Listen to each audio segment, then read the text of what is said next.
Bonjour tout le monde, on se retrouve sur Mission Y pour la vidéo formation. Je vais essayer de faire pas trop long, mais il y a beaucoup de choses à dire. Donc aujourd'hui, je vous fais un retour d'expérience sur les 3 façons de se former que j'ai pu expérimenter au cours de mon parcours pour l'agrégation externe. Je ne vais pas parler des facs en présentiel comme Sorbonne ou Toulouse, ni des facs en semi-distanciel comme Montpellier, et je ne vais pas non plus parler des formations qui sont proposées aux enseignants. Voilà, donc enseignante avec CAPES, on m'a déjà proposé des formations le samedi par mail sur mon mail académique. Je ne sais pas si ça concerne aussi les contractuels. Bon, ça, je ne vais pas en parler parce que je ne l'ai pas fait, tout simplement, j'ai pas donné suite. Donc moi, je vais vous parler de la préparation en solo avec les livres. Ça, c'est ce que j'ai fait la première année. Ça m'a permis d'aller à l'oral. Après, je me suis complètement enviandée à l'oral, mais ça, ce sera l'objet d'une prochaine vidéo. La deuxième année, j'ai fait le CNED, toujours avec des livres en complément, hein, ça fait jamais de mal. Et voilà, mais je suis arrivée en retard à une épreuve, donc j'ai eu 0 et je ne suis pas allée à l'oral. Et la dernière fois, donc l'année dernière, enfin cette année, j'ai fait la prépa distancielle Nanterre. Donc je vais vous parler un peu de ces 3 approches, vous dire ce qui m'a semblé pertinent et bien, utile, et au contraire les limites de chacune des formations selon moi, hein. C'est vraiment selon moi, et je vais aussi vous expliquer comment je travaillais à côté pour que vous puissiez éventuellement faire le rapprochement avec vos propres situations de vie.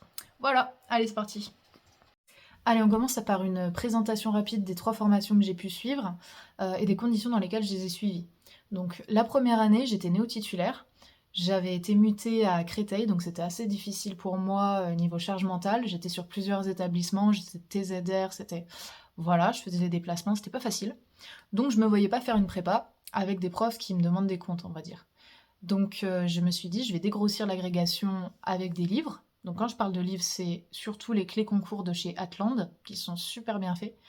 Ils sont écrits par des universitaires spécialistes des questions au programme. Et ils vous donnent, on va dire, la base théorique qu'il faut avoir pour vous présenter. Donc quelle que soit votre formation, je vous conseille de les acheter. Sachez que moi j'ai pu aller à l'oral juste avec ça. Il y avait quelques bouquins qui sont là derrière moi, mais je vous ferai un truc plus précis avec les livres que j'utilisais en plus des Atlantes dans une autre vidéo. Mais sachez que voilà, si vous êtes discipliné et régulier, tout est possible. Donc ne pas partir défaitiste parce que vous ne prenez pas une prépa, ça c'est... Vous pouvez réussir. La deuxième formation que j'ai faite, c'était le CNED, parce que l'année d'après, j'étais en poste fixe, donc j'avais pas les déplacements sur plusieurs établissements et j'avais un emploi du temps qui était plus sympa. Je me suis dit que j'allais aller un peu plus loin dans la préparation. Donc le CNED, c'est 100% en ligne, vous avez des PDF et des vidéos, notamment sur le monde enseignant. Vous avez aussi des cahiers souples, où ils impriment tous les cours et vous les envoient par la poste. Donc si vous voulez surligner, voilà. C'est aussi une formation qui vous offre un suivi, puisque vous avez un tuteur qui répond à vos questions, et vous rendez des devoirs au cours de l'année, avec correction ensuite. C'est sympa, parce que vous avancez à votre rythme. Donc si vous travaillez, c'est une bonne option. Vous avez les cours déjà faits, donc en fait, il vous suffit de les intégrer, quoi, on va dire. Faire le tri et intégrer ce qu'il faut. Un peu comme les livres, en fait. Et c'est un gain de temps formidable. On parlera des limites après. Et la troisième formation que j'ai faite, c'était cette année. Donc, cette année, je me suis mise à mi-temps. Et j'ai suivi la prépa de Nanterre en distanciel. Donc là, c'est vraiment un suivi... c'est vraiment autre chose, hein. Vous avez des cours le jeudi et le vendredi, avec plusieurs profs qui sont derrière vous. Si vous voulez travailler, vous voulez des réponses à vos questions et du travail à rendre, etc., ils sont là. Il n'y a pas de problème. Donc voilà, vous avez un planning super structuré, c'est un bon suivi et c'est beaucoup, beaucoup de travail, mais c'est incroyable. C'est ce que vous gagnez à faire aussi partie d'une communauté, on va dire, avec d'autres élèves, c'est vraiment bien. Et, et si vous êtes moins autonome, moi j'ai du mal à travailler sur la durée, on va dire, à faire le marathon. Ça, c'est l'option qui m'a été le plus profitable, on va dire. Voilà, donc ça c'est en gros.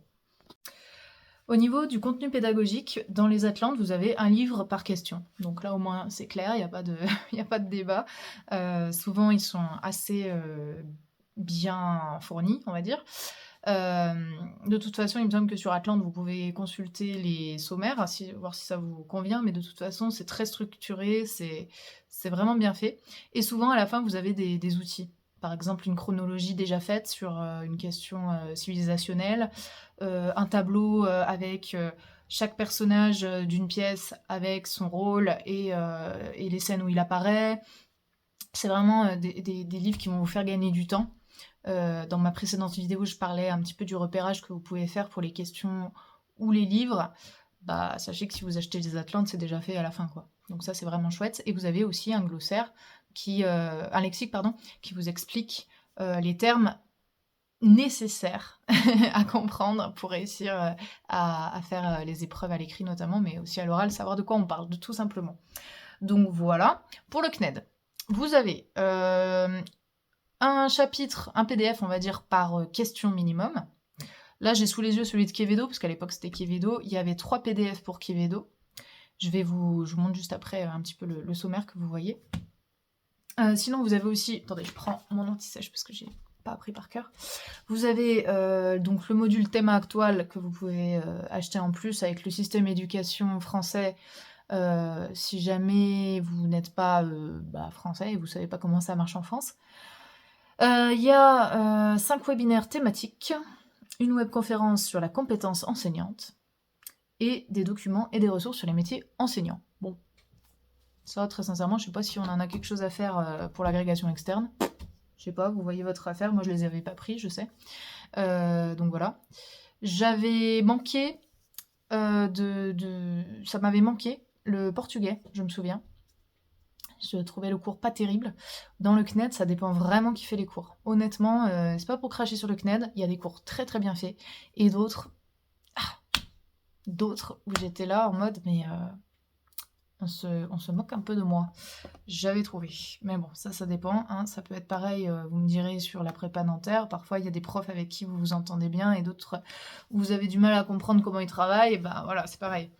Donc en parlant de la prépa dentaire, voilà, vous avez un cours par question. Dès le début de l'année, vous commencez à traiter les questions qui sont à l'oral aussi, les épreuves de l'oral, donc ça c'est vraiment bien, c'est très important.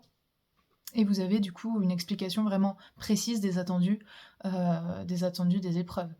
Les profs ont souvent été des jurys d'agrégation, donc ils savent exactement ce qui est attendu, comment on note, etc.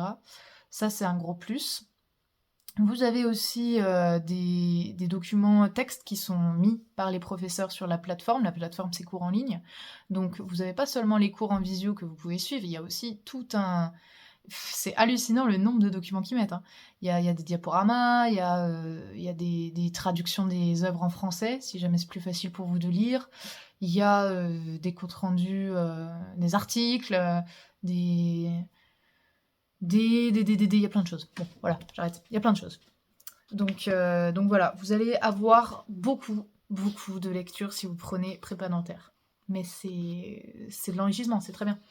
Allez, je vous montre rapidement donc le CNED. Ça, c'était un cours sur Quevedo que j'avais trouvé très bien fait pour le coup. C'était pas celui qui m'avait déçu. Donc ça, c'est le premier sommaire. Je vous laisserai faire pause si vous voulez lire plus en détail. Ça, le deuxième, et ça, le troisième. Donc vous voyez, vous avez à peu près 75 pages sur une question. On a aussi donc des gravures avec des notes qui vous expliquent, nanani, nanana. C'est, voilà, grosso modo, c'est des grosses phrases bien pompeuses. À la fin, vous avez une petite bibliographie. Moi, je trouve que le CNED, grosso modo, ça reste... Je sais pas si ça a coupé, donc je vous la refais. Pour moi, le CNED, ça reste des phrases qui sont un peu longues. C'est des cours qui sont pas... voilà, vous allez devoir reprendre le cours et le réduire, faire des fiches, enfin, vous approprier le cours, parce que clairement, c'est pas du cours prêt à apprendre, quoi. Clairement pas. Voilà. Par contre, le CNED, ils sont bons dans le sens où ils vous donnent vraiment le débat critique. Ils vous donnent vraiment, pour chaque question, telle critique pense ça, l'autre critique pense ça, il y a des critiques qui pensent ça, il y a, par exemple, là sur l'île du Panama qu'on a eu l'année dernière, il y a les Panaméens, ils pensent plutôt ça, alors que les Américains, ils pensent plutôt ça. Enfin voilà, ça va vraiment nourrir votre critique, votre esprit critique, parce qu'il vous donne vraiment, clairement, les différentes tensions entre les historiens et compagnie. Donc ça, c'est vraiment un point fort que j'avais bien aimé. Je vous montre tout de suite Nanterre, grosso modo. Donc Nanterre, on est sur cette jolie plateforme cours en ligne. Là, je vous montre, donc c'était l'année dernière. Hein. Voilà, vous avez votre tableau de bord. Si vous êtes en distanciel, hein, sinon c'est différent. Et sur le tableau de bord, vous avez une question par programme. Donc, pardon. Ah, j'arrive. Voilà. Magnifique. Une question par programme, comme vous pouvez le constater. J'étais une mauvaise élève, donc 50% terminé, 44%, 48, 38, enfin bref, j'ai été un désastre. 4%, non mais la pire. Voilà, il y a plein de cours que j'ai pas suivis. Même si j'étais à mi-temps, j'ai fait la moitié, même pas du boulot. Donc bon, tout ça pour vous dire que même si j'ai pas exploité le quart de ce que Nanterre avait à m'offrir, j'ai eu mon agrégation. Donc, comme quoi. Et donc, pour vous montrer un petit peu, je vais prendre un cours que j'ai... Qu'est-ce que je peux vous montrer comme cours? Allez, on va me prendre lui. Faut pas trop que je vous montre, après je peux me faire taper sur les doigts, je pense. Donc, pour vous montrer, ça c'est Mariana Enriquez. Putain, pardon. Vous avez donc à chaque fois la prof qui met des séances, donc ça c'est des vidéos. Vous cliquez, il y a la tête de la prof et sa vidéo, donc je vais pas vous montrer, mais voilà. Soit dit en passant, les vidéos, vous pouvez les écouter en x2, et ça c'est génial, quand vous avez des profs qui partent un petit peu en live, vous pouvez passer plus vite. Le fait aussi de pouvoir réécouter, c'est vraiment chouette, alors que ceux qui sont pas en distanciel, ils doivent suivre... voilà, enfin je veux dire, si ça va vite pour écrire, vous pouvez pas réécouter, donc c'est... Moi j'ai besoin de réécouter, bon ça c'est tout ce que j'ai pas suivi, hein, honte à moi. Ah mais elle met pas trop de documents, elle. Alors attendez, je vous montre quelqu'un qui mettait des documents. Je crois que elle mettait des documents, de ouf. Donc ça, c'était quoi? Ah voilà, le Panama. Bah elle mettait un cours plus un diaporama avec plein d'images, plein de textes, etc. Et c'était super bien. Là, elle nous mettait un film à regarder. Enfin, vous voyez? Donc c'est vraiment, vraiment, vraiment un travail de fou que font les profs. C'est vraiment très, très, très complet. Bon, là encore des cours que j'ai pas suivis. Algunos consejos, vous voyez? Il y a même des parties sur les épreuves. C'est très complet. Allez, on va parler des prix. Donc, le CNED, moi, je me souviens, j'avais payé 800 et des bananes. Sachant que là, sur Internet, il me dit entre 920 et 1300 euros selon les modules que vous prenez. C'est un budget. Voilà. Personnellement, je pense que ça ne vaut pas le coup de payer autant pour ce que c'est. Sincèrement. Parce que vous avez donc voilà, des PDF, on vous les balance comme ça, vous vous démerdez. Le tuteur, personnellement, il a répondu à une question, puis après il m'a fait comprendre qu'il n'avait pas que ça à faire, donc j'ai pas spécialement apprécié l'aide du tuteur. Après, peut-être qu'il y a des tuteurs très bien, je parle évidemment de mon expérience. Au niveau des sujets à faire et à rendre, il y en avait 3 dans l'année. Ce qui est bien, c'est que vous pouvez les faire quand vous voulez. Vous avez une date butoir, il faut les rendre un peu avant parce que forcément, la dernière semaine, tout le monde le rend et vous n'allez pas forcément avoir votre correction en temps et en heure.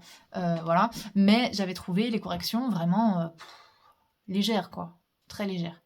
Donc, moi, ce que je vous conseille de faire, je sais pas si j'ai le droit de dire ça, mais moi, je vous conseille soit d'acheter à plusieurs, soit de trouver quelqu'un qui vous vend les cours pour pas cher. Ça se trouve facilement. Vous mettez un message sur Facebook, vous allez avoir plusieurs propositions.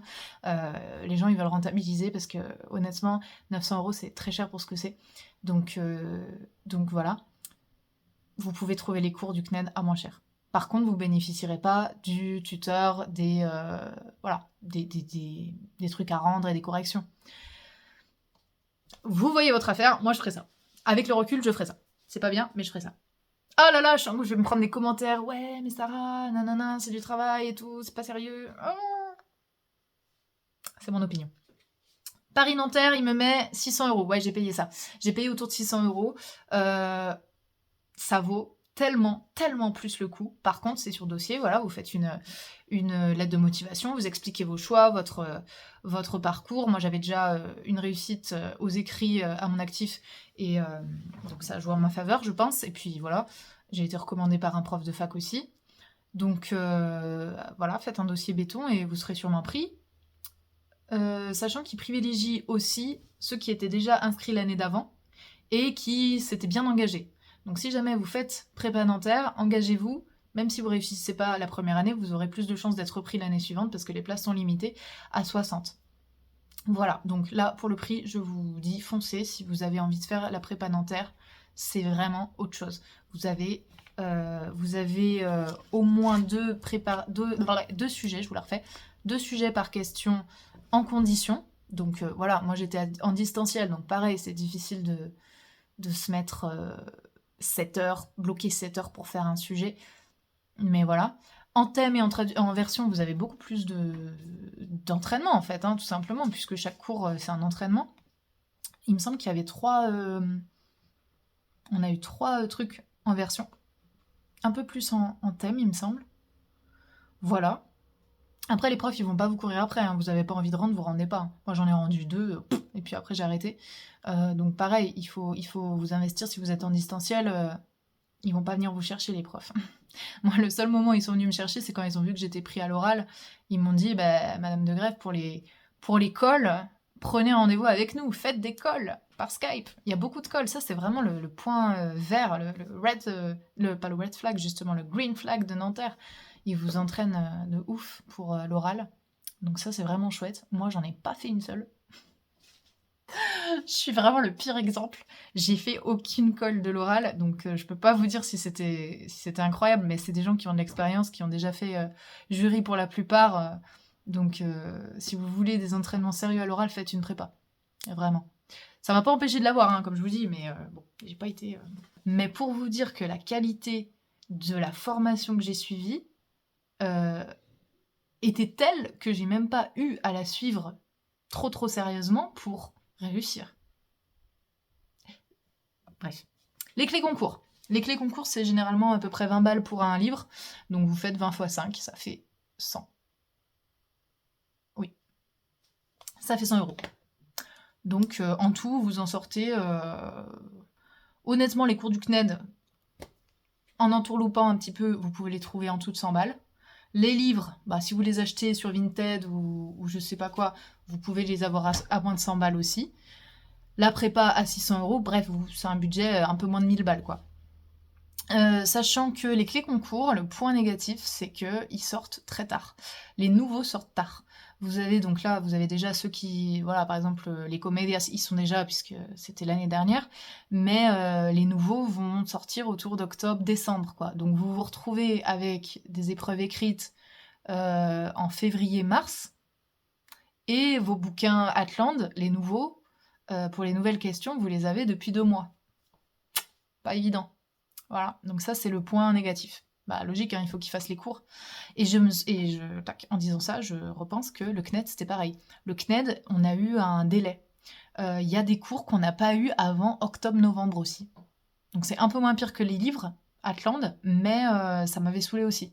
J'avais attendu 2 mois pour avoir des cours au CNED, et je voulais commencer à travailler, quoi, tout simplement. Donc voilà, il faut tenir ça en compte, alors que la prépa Nanterre, directement, vous avez les cours direct, il y a juste les options qui mettent un petit peu de temps à se mettre en place, à commencer, mais honnêtement, ça n'a rien à voir avec voilà, la frustration que j'avais vécue en étant au CNED. Voilà. Au niveau des petits points négatifs là qui me reviennent en tête aussi, dans le CNED, j'avais aussi des fautes d'orthographe. Et j'étais en mode, mais c'est fou. Il y a des cours en espagnol où j'ai dû vérifier l'orthographe d'un mot parce qu'il y avait une faute d'orthographe. Et c'est grave de faire une faute d'orthographe. Enfin, quand vous faites les épreuves écrites à l'agrégation, si vous avez plus de 10 fautes, vous êtes noté sur 5. Il n'y a pas de débat en fait. Donc je trouve ça grave. Voilà, tout simplement. Sinon, voilà, pour ce qui est de Nanterre, il y avait aussi des petits problèmes de fiabilité du matériel parfois. C'est-à-dire que parfois les profs enregistraient le cours et ça prenait pas. Il n'y avait pas de son. Ou alors bah, ça n'enregistrait pas tout simplement. Donc des fois on s'est retrouvés à devoir relancer le prof pour qu'il nous envoie ses fiches plutôt que plutôt qu'avoir accès à la visio. Dommage. Mais c'est toujours quand même très intéressant de pouvoir suivre les cours quand vous voulez. C'est hallucinant. Je veux dire, voilà, moi on a 2 jours donc de prépa, ça fait à peu près 16 heures de cours à rattraper par semaine. C'est un pur bonheur de pouvoir faire ça, je sais pas, le mercredi après-midi quand vous travaillez pas et de pas être soumis au stress de oh là là, il y a un temps limite où le cours disparaît. Et ben non, c'est trop bien. Sinon, il y a eu aussi un petit souci à un moment sur des cours qui n'étaient jamais mis. Enfin, on devait relancer les profs plusieurs fois pour qu'un cours soit mis en ligne, tout simplement. Mais en fait, vous êtes dans un groupe d'élèves, donc vous êtes plusieurs. Souvent, il y a des groupes WhatsApp qui se forment, et au final, bah, quand il y a plusieurs mails de plusieurs élèves, le problème se règle. Donc c'est sympa parce que vous n'êtes pas seul. Alors que sur le CNED, s'il y a un problème, vous êtes seul face au système du CNED. Et c'est peut-être parfois un peu plus difficile de régler un souci en étant solo. Bon, ça après c'est les tempéraments. Donc bref, grosso modo, moi je vous conseille de toute façon d'acheter les Atlantes. Le CNED, je vous dis, mettez pas autant. Moi je trouve que c'est pas suffisant clairement pour réussir l'agrégation. D'autant plus que vous avez une explication des épreuves qui est assez légère. Vous avez peu de feedback sur vos rendus. Et pas d'entraînement à l'oral, quoi. C'est dramatique. C'est vraiment dramatique. Vous pouvez pas aller à l'oral sans avoir eu une idée de ce que c'est, de ce qui est attendu, quoi. Donc bon, à moins de lire les rapports de jury, mais moi, je sais que ça m'a manqué, de toute façon. La première fois que je me suis pointée aux oraux avec juste les Atlantes en bagage, je me suis royalement plantée à l'oral parce que c'était pas suffisant. La deuxième année où j'ai fait le CNED, bah, je suis arrivée en retard à l'écrit, donc j'ai eu 0. Et j'ai été éliminée. Et l'année d'après, donc prépa Nanterre, même si j'ai pas fait en fait les cols qui m'étaient proposés, comme j'avais déjà fait l'oral, bah je savais ce qu'il fallait faire. Et de toute façon, les profs vous expliquent vraiment bien ce qu'il faut, ce qui est attendu à l'oral. Donc même si au final, bah moi je me suis pas préparée avec eux, j'avais compris les attendus grâce à leurs cours. Donc moi je vous invite, mais de manière insistante à faire une prépa. Sincèrement. Après, voilà, c'est beaucoup de boulot. À vous de voir si vous pouvez avoir un temps partiel, ça serait pas mal pour vous, je pense. Moi, en tout cas, j'en avais besoin parce que j'ai pas beaucoup d'énergie et j'aime beaucoup faire la sieste, donc j'avais besoin d'être à mi-temps pour faire la prépa, sinon clairement j'aurais pas réussi. Déjà que en étant à mi-temps, vous voyez, j'ai pas fait tous les cours, etc. Je l'ai fait un peu... j'ai fait ce que j'ai pu, hein. Honnêtement, j'ai beaucoup travaillé, mais je veux dire, c'était trop pour moi. Donc voilà. Le CNED, c'était pas assez guidé pour moi. Moi, j'ai besoin qu'on me... donc, grosso modo, si, comme moi, vous êtes pas vraiment autonome dans le travail, on va dire, ou en tout cas, vous avez besoin d'un cadre, je vous invite à faire une prépa en présentiel. Comme ça, vous y allez, vous suivez le cours, il n'y a pas de débat. Si vous êtes un peu plus autonome et que vous devez travailler à côté, prépa en distanciel, meilleure option, incroyable. Si vous travaillez à temps plein et que de toute façon, vous n'avez pas l'intention de vous investir dans des rendus et compagnie, le CNED, pourquoi pas, ça peut être un bon... voilà, les cours sont intéressants, hein, je dis pas, hein, les cours sont intéressants. Mais ça vaut pas 900 €. Donc essayez de vous trouver les cours du CNED, pas par la voie officielle si vous n'avez pas l'intention de faire les rendus. Et enfin, les livres sont un must. Vraiment, c'est incroyable. Achetez-les, quelle que soit votre situation. C'est déjà... c'est le b.a-ba à avoir, en fait. Ils sont vraiment super bien. Ils vous traitent les questions chapitre par chapitre, question par question. Ils vous mettent un peu les sujets dans tous les sens. Et ils sont super bien faits. Il y a des fautes d'orthographe aussi dedans, mais c'est pas pareil. C'est mieux. Bref, voilà. C'est un peu le bazar, ma vidéo, mais j'ai fait ce que j'ai pu. Hein. Je me suis mis beaucoup la pression pour qu'elle soit structurée et pas trop longue. Donc au final, je procrastinais et j'ai failli pas la faire. Donc voilà, je me suis rappelé que j'ai pas vocation à vous faire un truc parfait, que je fais ça gratos et pour vous aider. Donc je sais que vous allez prendre ce qui vous est... ce dont vous avez besoin dans ce que j'ai dit, même si c'est un petit peu dans tous les sens. Donc voilà, j'espère en tout cas que vous aurez pu tirer quelque chose de ce joyeux bordel, et je vous souhaite bien du courage pour la suite. On se retrouve bientôt pour une nouvelle vidéo. Bisous!